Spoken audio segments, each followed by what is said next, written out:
Sometimes you just have a bad month. I'll bet Sauce is ready to see October. October is good for Sauce Gardner. Let me tell you what happened to Sauce Gardner in September. In September, Mac Jones hit him, as Sauce said, in his privates. No penalty flag, Rita and Charles McDonald, no penalty flag, and no fine for Mac Jones.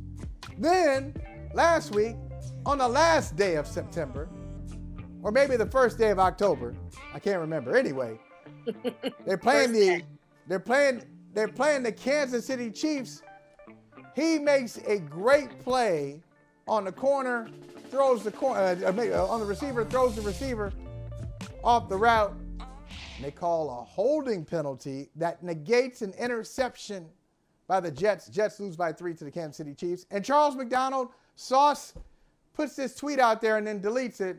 Says, hey, if I had been a Swiftie, maybe if I was a Swiftie, they don't throw the flag. Now he deletes it. Charles, can we stop this? One, okay, there you go. I'm not even going to ask you a question. Your thoughts. There it is. Here's my question. Your thoughts. Can we stop acting like this is a conspiracy? I don't know. I think we're feeding a lot into something that's not here. I think NFL fans really have been caught off by the general fame of Taylor Swift.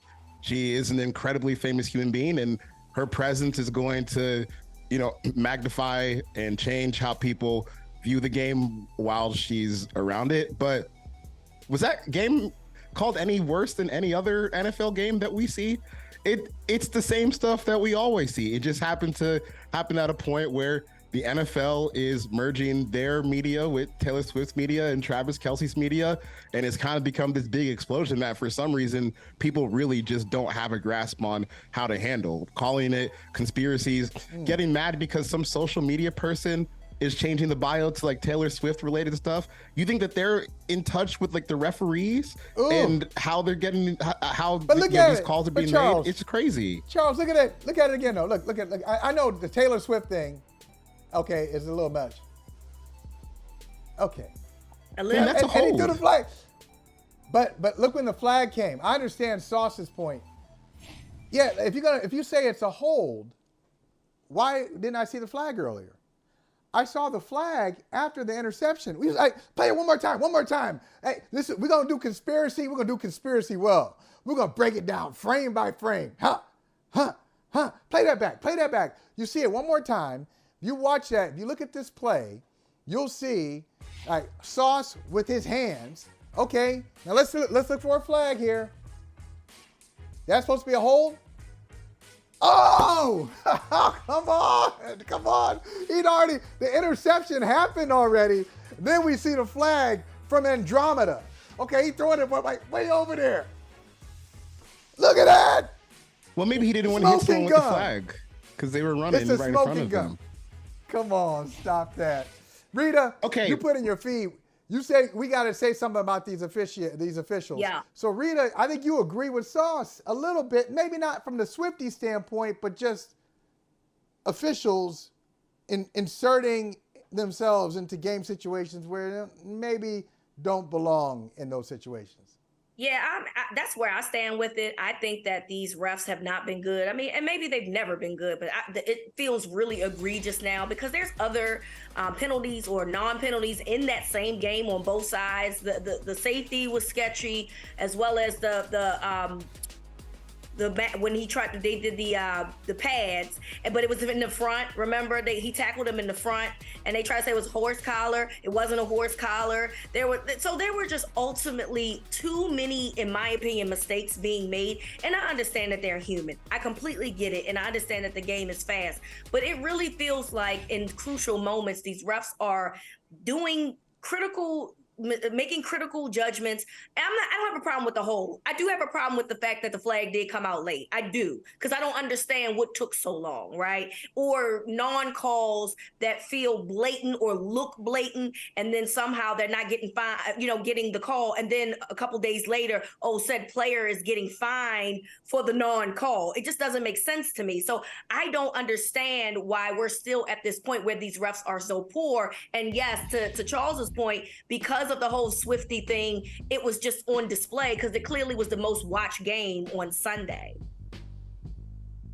Yeah, I'm just a bit confused where people are saying that, excuse me, this is like a bad look for the NFL because of Taylor Swift. It's a bad look for the NFL because it's not good to have bad referees as a part of your game. Right.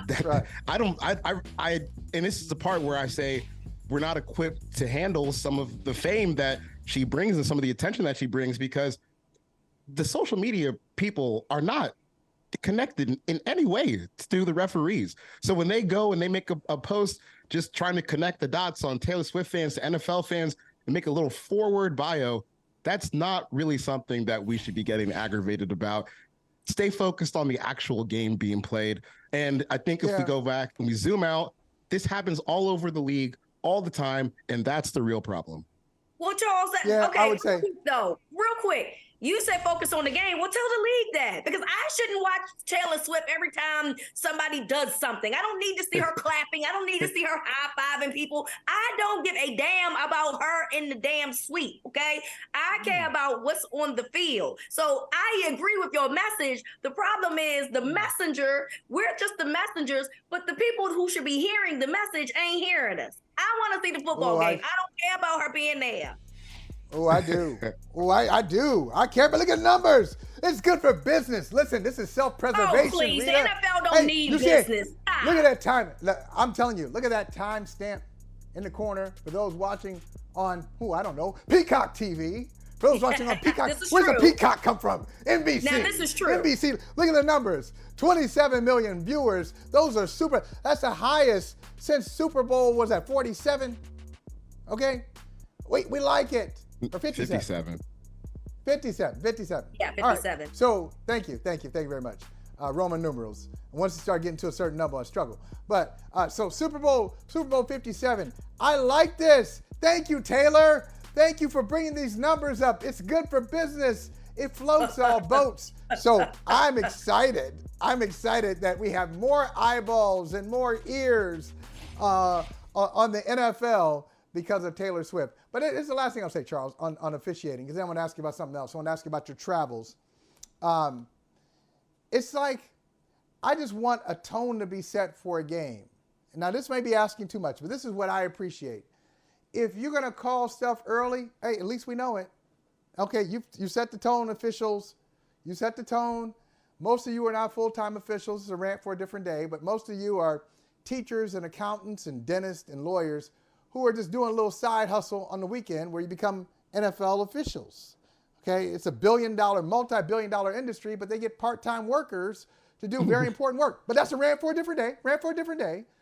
But I just want you to set the tone. So if you're going to let it go in the second quarter, let it go in the fourth. You're going to call it closely in the first quarter, call it closely in the fourth. That game, that was like a brawl, a street brawl. Then all of a sudden, you calling a hold on something that wasn't a hold 10 minutes ago. That's my frustration. But anyway, we'll talk about that a different day.